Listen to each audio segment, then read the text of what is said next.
Today on Family Matters. No, this is what it does, bang it. Hey! Jade needs Joe's help because she's got no parent skills. It's horrible. I don't want him to be like that. I just want him to be a happy little child, and it's just got so much anger in him. She's too loving. Give me a kiss. She's got a lot of gold. Oh, you can never have too much loving. You can never have too much loving. No, I just feel like I don't know how to discipline them. It's your job to teach your children. Yeah. They learn everything from you, and if you don't give them that, you're doing them a disservice. Take me back to that day, the day you found out the news. They came at 11:15 on the Wednesday night to say they'd found his body in the water. So you're really angry with him? Yep. You're angry because you're like, how dare you? Mm-hmm. Why How dare you bring go two and children this? into the world to cause that kind of pain to them? I don't get it. In my opinion, he doesn't care anymore about anything. He just doesn't care anymore. So that's why I'm here, because I don't know how to deal with it.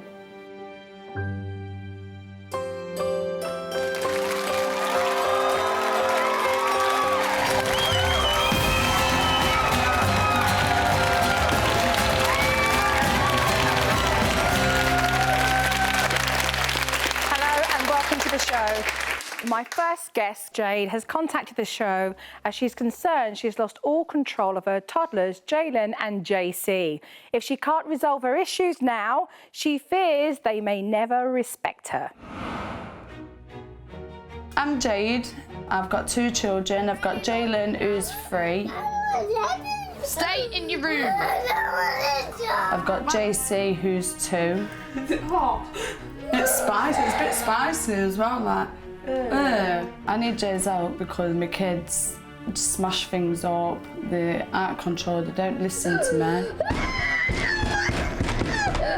Usually it could go on for a lot longer than this, but I'm trying to ignore him.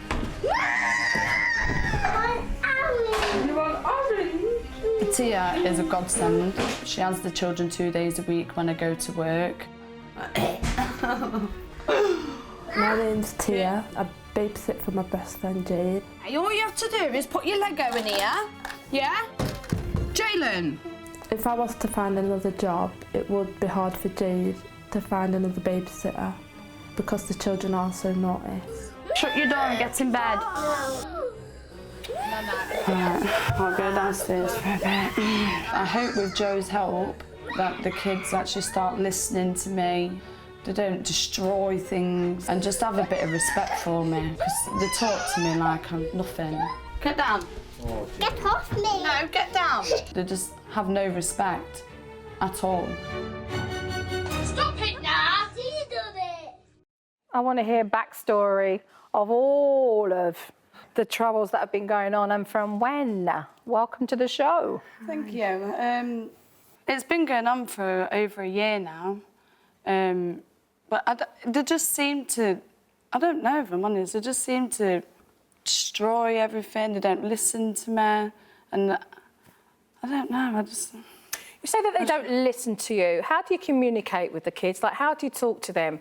Where are they? How far away are you from them? How do you talk? Like, I try and be the friend as well as the mother. Yeah. Like, because they ain't got many friends or whatever. And I like... They've just got me and Tia, really. Right. Like, what behaviour do you see from him at home that embarrasses you? From the saying now, Yes. he kicks off, like he smashes things, punches things. What's he smashed? Tellers. Oh, God. Yeah. His toys. So he'll just run up to the television when you tell him no and just go bam and... no, it's... smash it. We've had a 50-inch TV, it's through stones at it. Where do you get the stones from? From my ornament. I had like an ornament with stones in. Right. Broke a 32-inch TV. He had that on his drawers, and I think he's just knocked it off. He had that in his bedroom? He had that in his bedroom, yeah. Right. He's had 3 beds in 3 months, which on the footage, that's why I ain't got a bed at the minute, because I'm waiting for a new one. And how did he break those? Bounces on them. Jump on them. Yeah, bounce on them. They like to actually climb up on the windowsill, jump off, or they would like to climb up on the pool table and jump off onto the bed. Oh, let's take a look at some of this tape here. Yeah. Take a look. When I do take the kids out, it's a nightmare. No.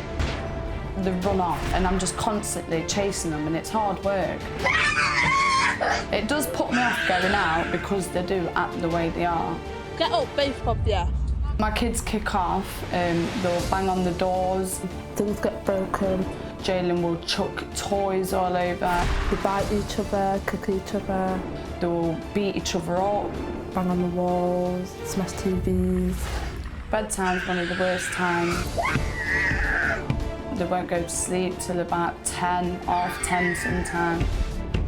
Stop banging! They're just banging. If I hear you banging, this light's going off. And having to keep putting them back to bed. Then they'll kick off. Come on. So I turn your light off, they'll kick off again. Right, I'm turning your light off then. Right. I've just got to the point where I don't know what else to actually do.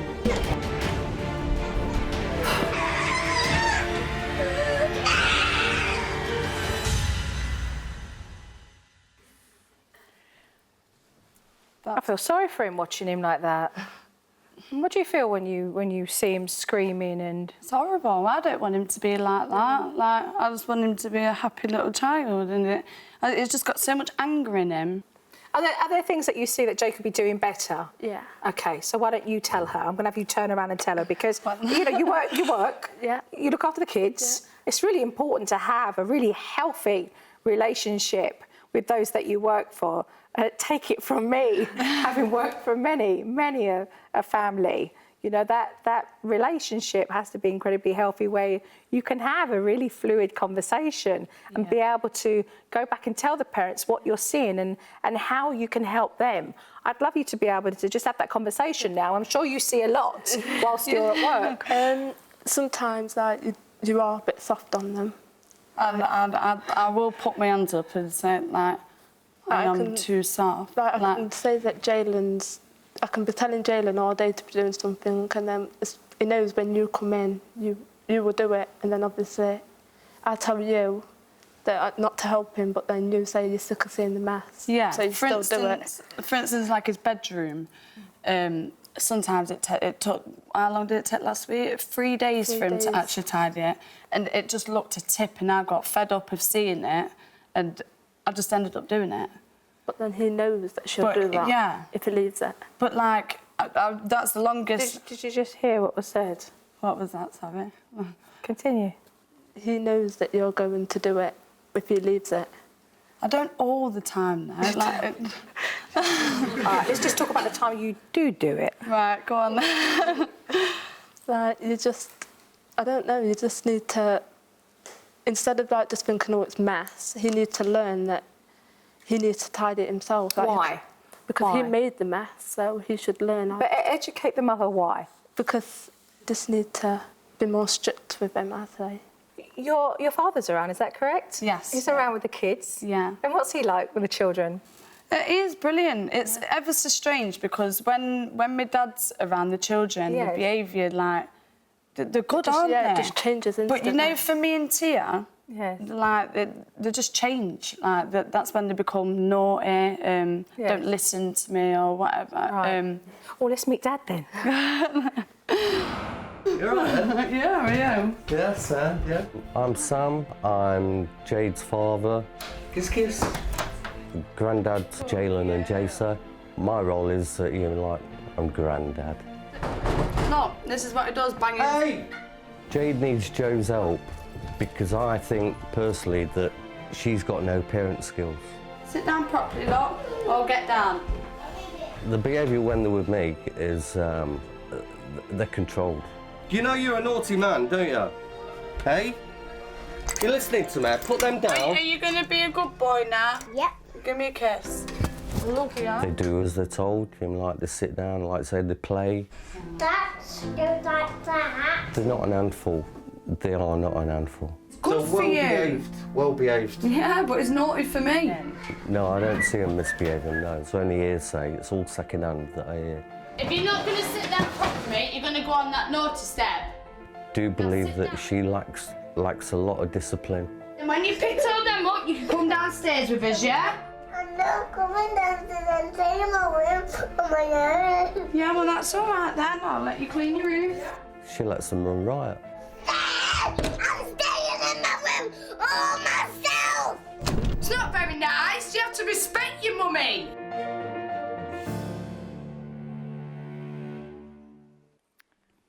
pleasure to meet you. Hello. Nice to hear. Nice to hear some facts with respect to what you believe is going on. But as we're all here, I think it'd be important for you to let Jade know what you believe she needs to learn in order to get that respect. You've got, the kids have got to have some sort of control. They've got like tone of voice. You mean like you've got to tell them where they live, who's boss. I try though. I do. No, come on, Jade. You mean like you don't? I do. You don't. You mean like you're too soft. You get like when you walk around like the supermarket and they're playing up. Oh, do this, I'll get you some sweeties and you'll be okay. That's the wrong approach. No, you can't muddy cuddle them all the time. I know you're on your own. I try to give them like what they deserve, like. No, you've got to show them they've got to have some sort of control, you know, because it's only like it's not now, it's later on in life that like they'll be suffering. That's why I'm asking for Joe's help. Still to come on Family Matters. I just feel like I don't know how to discipline them. It's your job to teach your children. Yeah. They learn everything from you, and if you don't give them that, you're doing them a disservice.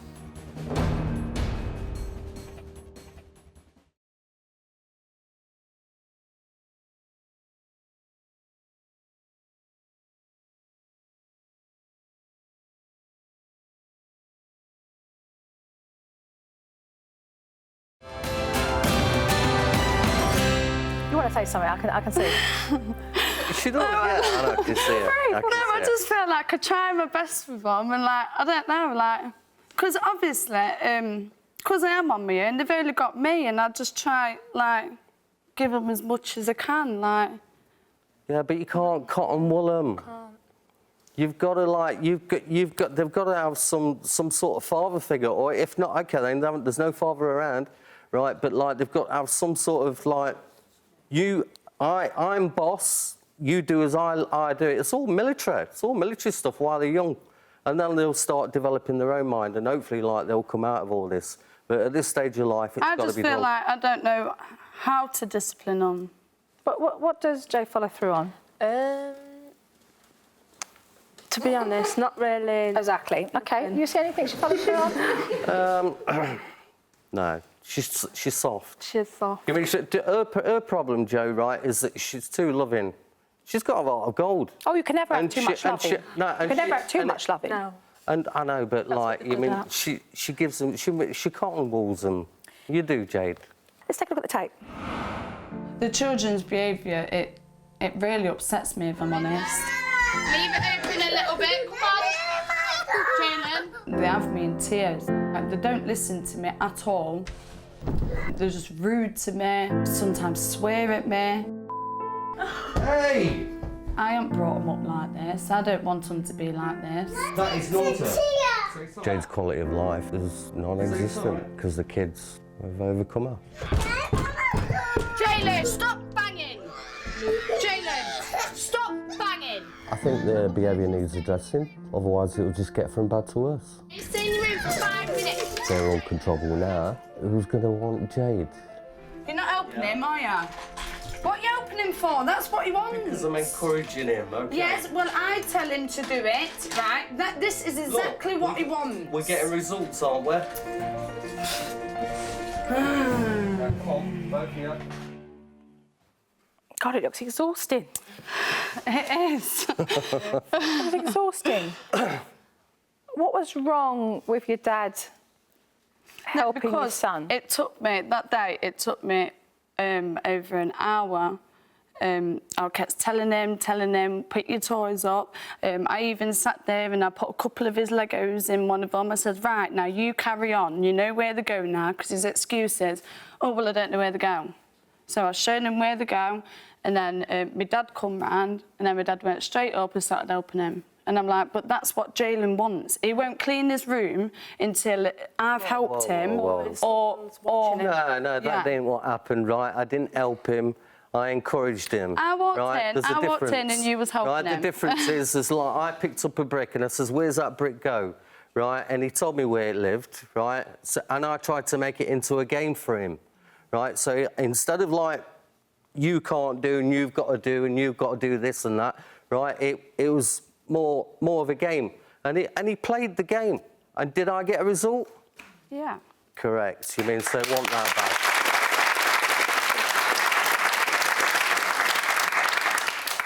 He got a result. But I have to say there's a major flaw here from watching the tape, and that's every time he's naughty, you put him in the room that he's supposed to feel safe and secure and have a good night's sleep.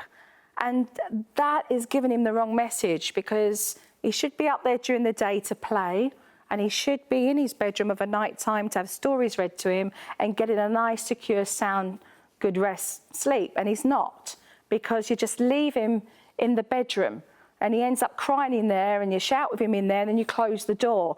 And that place becomes an association with him behaving naughty and you shouting at him and losing control, and he ends up in that space. So here's the thing, in order for you to have an expectation, you have to teach him to do it first. He was not born with a chip in his head knowing how to tidy his own room, how to put his own clothes on. That's called life skills. You need to teach him those life skills, which means you have to do it. Teach him the life skills from his mother, and of course the encouragement from Granddad. Yeah. And yourself, because you're with the kids 2 of those days out of the week. The reality is that you're not doing the kids any favours, and then you set them up to fail. And when you set them up to fail, you get frustrated and they become very depleted from it all. You know, children need to be taught. You're there to be able to help them and encourage them for them to continue. And if that doesn't happen, then they don't know what to do. It becomes overwhelming and they have a meltdown. And so what you're seeing from your son is an emotional meltdown, where he's frustrated and he loses his temper, and where he's young and he doesn't have any regulation over his emotions, they spiral out of control, and he just wants impact. So he just chucks things and throws things, because that's what little kids do when they have temper tantrums. They'll throw and kick and punch. But unless you teach, then how is he to learn? And if he's not being given the opportunity to learn, then he can't do. So it's an unrealistic expectation. The other thing is I've never seen it like from that way, like. Because that's what you will need to learn, you know, as a parent. But you've got to be able to recognise that your role is not as a friend. Your role is as a parent, to supervise, to love, to protect, to nurture, to teach. The friendship will come much later on in the teachings of your parenthood. I find calling him mate gives him like a wrong signal as well. Wow. Like, because to me, a mate is a friend, not somebody that I have to look up to or look down to. Yeah, I mean, you have to put yourself in that position. I'm mum. You can only do so many things, but calling me mate gives him like a mate, like, oh, I mate in the classroom. You mean, like, and that's the sort of attitude that you take. So that ought to be addressed. You said, what do you think about that? I don't know, I just think like, I don't know. I want us to be close. You can be. You can be, but you're very correct, sir. You're very correct. Because the reality is that you're mummy. If you went around going, hey, Jay, can you come upstairs? Your mummy. It does actually say Jade sometimes. Mate, Jade, his mummy. He needs to be able to respect your authority as his parent, but know that you're there for him. You know, you have to recognise that the friendship will come. As long as you continue to parent where you can remain connected and emotionally attached to your sons, you will have that closeness. What you're not doing right now is creating that. You're not making that happen. Right. And that's just basic one-on-one parenting skills. If you can brush up on those and understand that, then you can implement. And being consistent with that is what's important. I don't know how to be boss. Like, because I do try and like hold my ground or whatever, but they do run me. Yeah, like they tell her what to do instead of her telling them. You're not understanding why. Yes. Okay. Yeah. So when your children behave the way they do, understand why it's wrong. Think to yourself, well, why is that wrong? You know, why are they doing that? Is that okay with me? No, it's not. so that when you are teaching them, you stand with conviction and know that's why you are going to follow through, because it's your job to teach your children. Yeah. They learn everything from you, and if you don't give them that, you're doing them a disservice. They need that from you. You're setting them up for everything that they will walk outside that front door with, for the play dates that they'll go on, for the school that they're at. It starts at home, and that's your responsibility. And it can be one that can be extremely challenging, but when you get it right and you hold your ground, it takes so much time then where you can have fun and play and enjoy it, because now they know. Now they know what those rules and boundaries are. Yeah. And it makes them more stable. They feel incredibly more stable inside. That's what I want them to be. I want them to feel stable. And Well, that's what everybody wants. Yeah. But at this stage, it's not happening. No, that's why I'm completely attached for them. Not only like you missing out on quality of life, do you know what I mean? If it's not nipped in the bud now, you know what I mean, like, it's just going to get worse, and I'd hate to see that happen to my kids. Yeah, that's the thing at school. Really, really good. That says that is absolutely brilliant. Because teachers expect him to behave a certain way and they reward him for it. Yeah. Okay, put the positive in there, let him game. You know, create that positive record on the wall that he can counter up and feel proud of being able to achieve. Yeah. You know, kids do want to please. They get that verbal praise from you, it continues. When he is good at school, I always praise him, don't I? And I'll say, well done, mate. Like, not mate, well done. But let him see it at home. I can't help but What say, you mate. like? I'll have to, like, ditch that.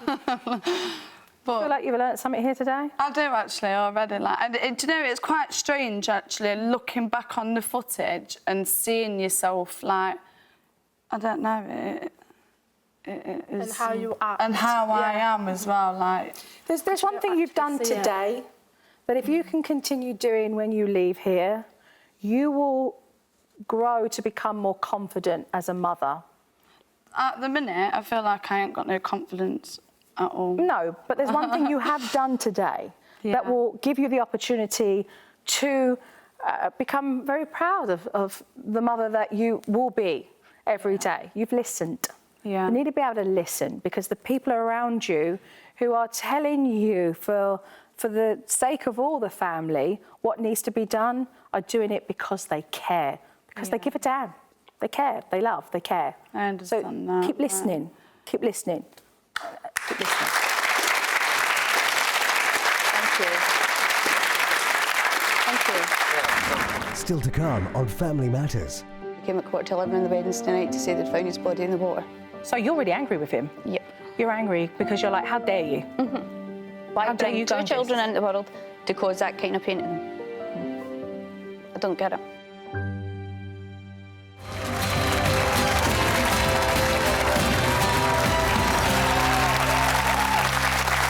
Welcome back. My next guest today, Corinne, contacted the show because she desperately needs help with 12-year-old son Ross.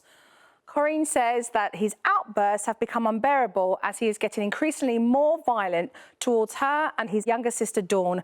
Tragically, Ross's father died just under a year ago, and ever since his behaviour has got progressively worse. I'm Corinne Shields. I'm a mother of two. I've got Ross, who's 12, and Dawn, who's 10 years old. The problem that we're having in the house is just total lack of communication between me and Ross. His behaviour, his anger, and the fact that we cannot speak to each other to get to the bottom of these problems. I said that I don't know. Because you were asking me questions I didn't know the answers to. No, that's complete lies. My name's Alison and I'm Ross and Dawn's nanny. Ross's anger issues started round about the time his dad died. Ross's dad jumped off the Forth Road Bridge. I think the bit that Ross doesn't understand the same as the rest of us is the why. Right now they're a broken family. It's the disrespect towards me and his sister, the disrespect towards the house, the tantrums, the name calling, the physical aggression towards things round about him. Corinne can't cope. She's at the end of her tether. She really is at the end of her tether. Welcome, Corinne. Alison. Firstly, may I say my sympathies for the loss of your husband. I know we're here today to try and find some resolution. So can you just take me back a little bit? Like, obviously, I'm really interested to hear about his relationship with his dad, you know, your relationship. Sort of give me a picture of what that was like. Ross and his dad were joined at the hip. They used to sit and play guitar together all the time as well, and Ross is absolutely brilliant at the guitar even now. If you speak to Ross, and it's like he'll sit and give you the nods and shakes in front of you, but that's when you know he's actually thinking about what you say, because he'll go up the stairs and you hear him playing the guitar. And that's like his re-release, it's his thinking time. Yeah. And I don't know if that's because of the connection with, obviously, his dad, but that's when you know you're getting through to him at some point. Yeah. So, a complete shock when your husband took his own life. I mean, was there any kind of, now you think about it, was there any kind of, not sign, but was he ever depressed or having difficulty or troubles with circumstances in his own life? Not that ever made anybody aware, right down to his best pals. No. He never spoke to anybody that he was worried, depressed, concerned about anything. He had a good job. He loved his family, great with his kids. Was he a man who kept things to himself, though? Aye, very much so. Did he feel it was kind of like a a man's place of not being able to share your feelings and thoughts and Definitely. keep it to yourself? Chin up and get on with it. Right. Very much so. So it's very much his attitude anyway. And that's what worries me with Ross, because I think he's maybe getting into the same pattern. Right, and okay. obviously that concerns you, because you don't want him to end up the same place. Take me back to that day, the day you found out the news. Well, he actually went missing on the Monday. He was missing for 2 days. Right. And they came at 11:15 on the Wednesday night to say they'd found his body in the water. From that day one of hearing that news and the whole family being in shock, what did you start to see with respects to Ross's behaviour? In my opinion, he doesn't care anymore about anything. Anybody, anything. He just doesn't care anymore. He's just lost interest in everything. Do you feel the same? Can you talk to Ross? You feel like he doesn't talk, you talk to him, he ignores you, he's shut down? He doesn't talk to his mother, he just shouts. And she shouts back. He's like Ross Senior and her. You know, he thinks he's still the daddy, and instead of the son, he's lost his place. He can talk to us, but he's no feelings. He doesn't show emotion. He doesn't. The anger he shows. Anger. I haven't witnessed the anger other than screaming at his mum, because he's relatively well behaved when he comes along to my house. Let's take a look at the tape. Ross has, in my opinion, big anger issues. He's smashed his mum's laptop recently. Shouts a lot, name calls a lot, punches walls, doors. He's misbehaving at school. His school invention. Now, he done great work in school with the clock, and then come home with that. When Ross gets angry, it seems to be aimed more towards his mother and his wee sister than anybody else. Name calling, being nasty, telling me to go and die. He punched his wee sister full on in the face. They argue like two 2-year-olds. I never made you walk to a train station. No, I did not, Ross. You get a taxi up the road. It ends up, he's angry, I'm angry, he's upset, I'm upset. It's no good. That you couldn't even put the chair that you wanted in your room because your room was too messy. This is the way every conversation ends up, and that is why it's pointless. It's absolutely pointless. Ross's day consists of eating the biggest load of junk he can get his hands on and playing that tablet. She's no control over Ross anymore. But I feel that everything is just spiraling so quickly out of my control. What do you see in the house? I mean, objectively, I mean, we just heard from the tape that both angry, in a lot of pain, both lost for words, really, with the circumstance.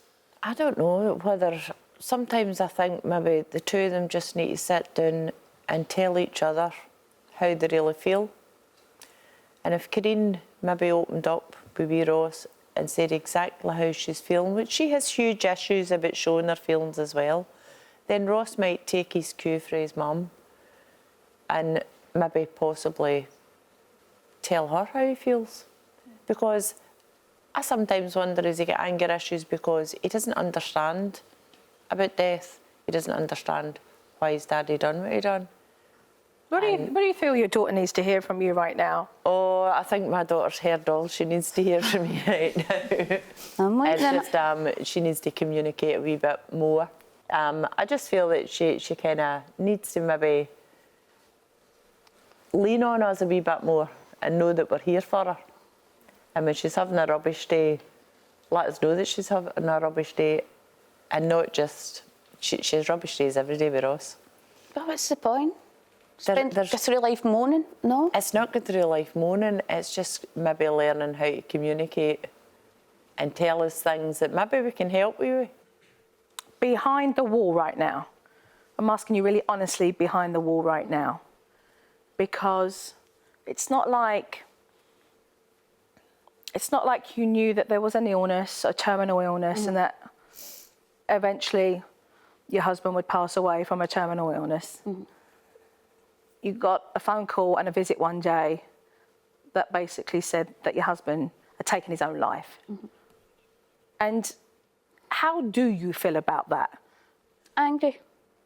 I didn't sign up to have 2 kids, Simone. 2 people had 2 kids. So you feel angry? You feel like what's he done? You have children, you should be there for them. And he's chose not to be there for them. So for that part, I'm angry. And that's what I'm left with. But what would you tell him if he was here? He's a selfish git. To go back up and I would kick him off. If he was right here, what would you tell him? To go back up so I could kick him. No, seriously?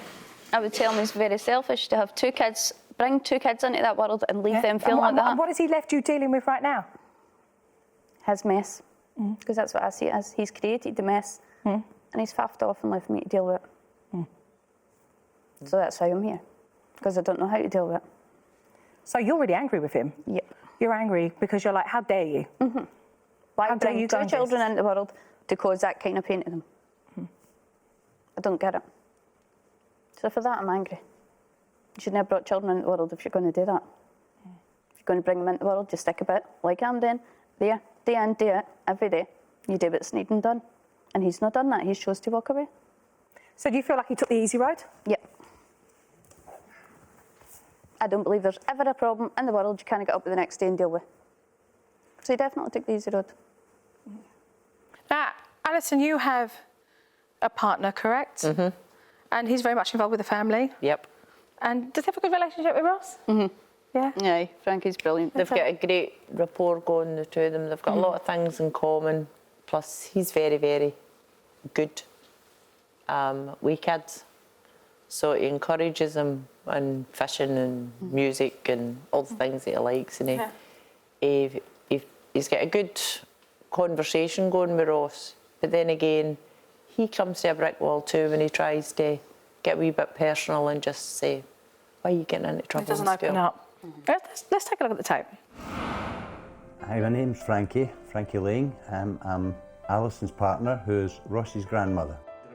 I think Ross looks to me more like a friend, more a pal, if you like. Me and Ross used to spend quite a lot of time together, especially when he came for dinner, but that doesn't happen so much anymore. He's changed a lot. He's got a bit more withdrawn. He's not as open with me as he was at first.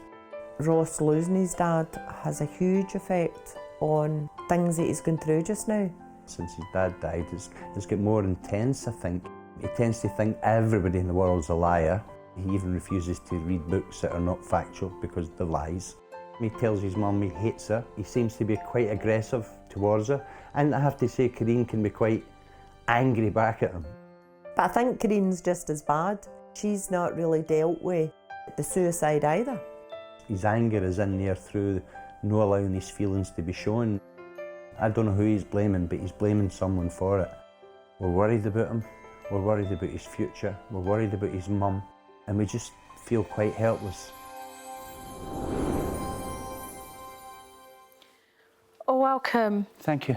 You mentioned that you feel like Ross is blaming someone for that. Yeah, well, you know, he needs to have someone to blame, or he needs to have reason for it happening. And I don't know whether he has a person to blame, or he's just blaming the whole world, you know. But he certainly feels, I think he feels angry at everything and everybody. It's just an open hatred towards his mum. Does he blame you? I think so. I don't think he'll admit it, but I think he does. What have you asked him? I've stood in front of him in floods of tears and says, "Why do you hate me?" He's like, "I don't hate you. I never said I hated you." Well, why are you acting as if you hate me? Still to come on Family Matters. We can't change what's happened, can we? You know, we can't. But what we can do is look at how we're going to move forward so that we can all work through the process of what's happened here.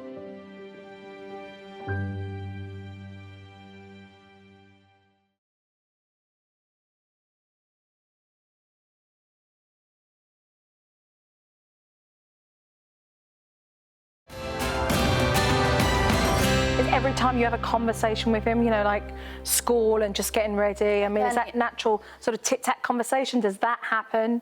I can't even say to Ross, "How's your day?" That's my wee boy, and I can't say to him, "How was your day today?" Without it ending up my riot. I had a chance to speak to him earlier today, and he gave me a few words, you know, which was great. You know, I had the opportunity. You can see the tape there. It was nice just to be able to have a little conversation with him and just ask him why, you know, he felt we were all here today. And he spoke about arguing with yourself and his sister and wanting to make that better. But genuinely, he doesn't have a true understanding of why it's happening. He knows that he's enraged. He knows that he's angry, but when children suffer the loss that they have, that anger is a secondary emotion, because underneath what is absolute devastation and pain, a pain that is so severe that they don't even know how to be able to handle that, how to be able to process that. And so what it comes out in is the secondary emotion that we see, the extreme anger.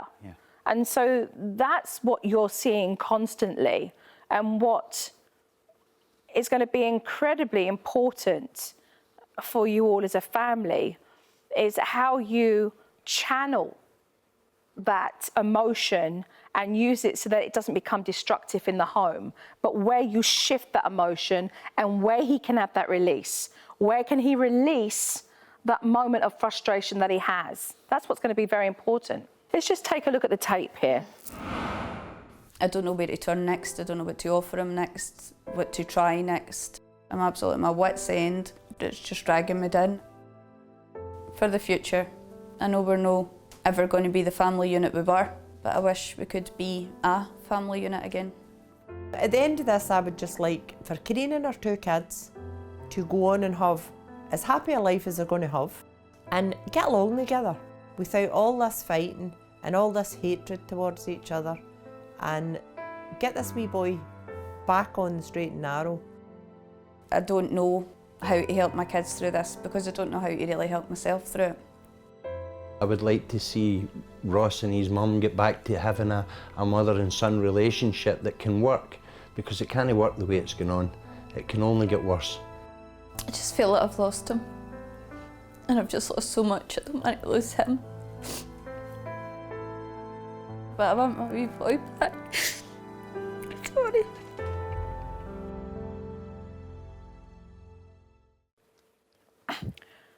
So let's talk about how we are going to get him back, okay? Because we can't change what's happened, can we? You know, we can't. But what we can do is look at how we're going to move forward so that we can all work through the process of what's happened here.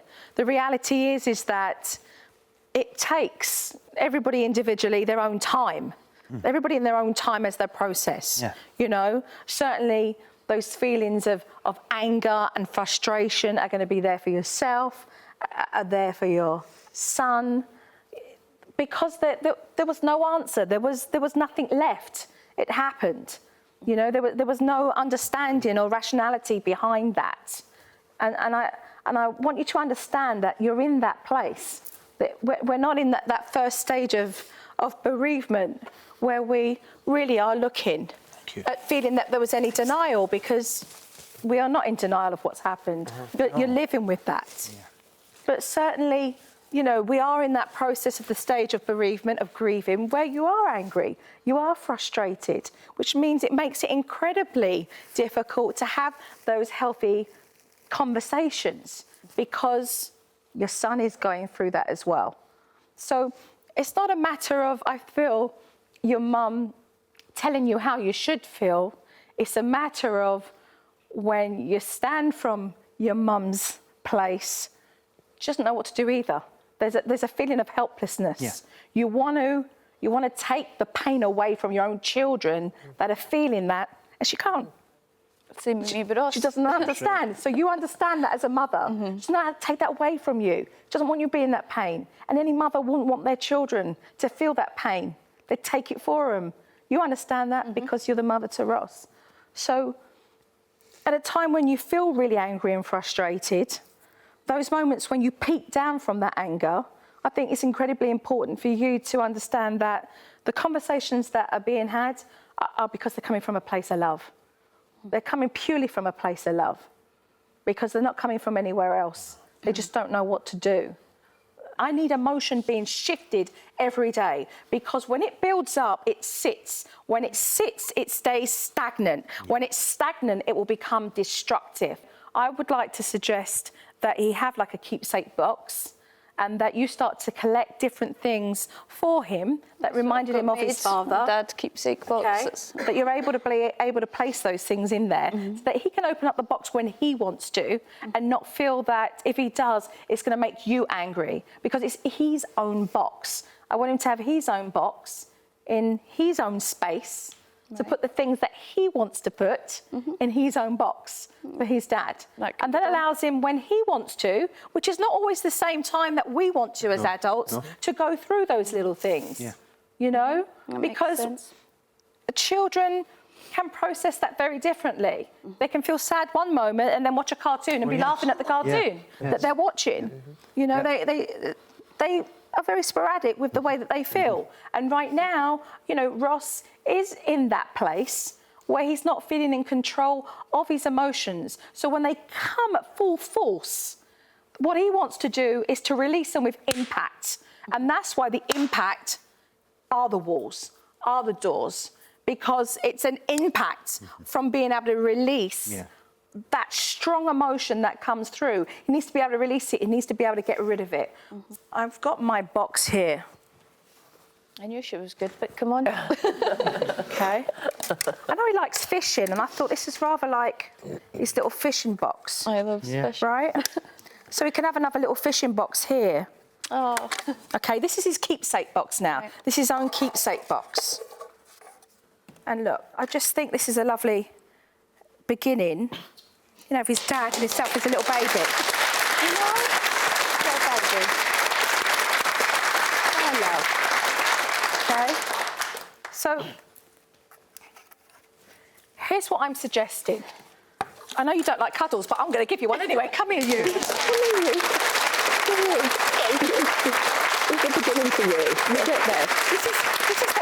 This is what I'd love you to do, because I think you are brave enough to take that step forward because you've come this far. We might as well go the rest of the way. We have him in a lovely room, okay, with all the kids' stuff in it. I think what we should do is go into the children's room, and the first step of being able to create this bridge, now you have the understanding of what needs to be done moving forward, is to be able to present him with this box. And with this box, you'll tell him a short story about the moment he was born and his dad held him, because you have the pictures there. And I'd like you to be brave enough to give him one piece of you. Show him that he can be vulnerable with you and verbally express his feelings, because you're about to show him by example, you're about to do the same with him. Okay? Let him know. You want to do that? Yep. Yeah, let's make the first bridge. We're going to go off and take this box, the little one. So you know what you're going to do? You're going to give him a piece of you. You're going to show him your vulnerability. You know that you're going to give him his keepsake box, and you're going to tell him a fun story, okay? And And when you've got his eye contact, you tell him that you love him and you know what he needs to hear. Tell him all the time I will be here for him constant, forever. Tell him again, I'm not going nowhere. I'm not going nowhere. I'm here. Thick and thin, I'm here for you. I love you and I'm here. No matter how you feel, because it's not about controlling his emotions, it's about allowing him to feel what he feels. Whether you feel happy, sad, confused, I will always be here for you, regardless of what you're feeling. He needs to hear that. No, when you tell him that, it's his worst nightmare. He's not getting rid of me.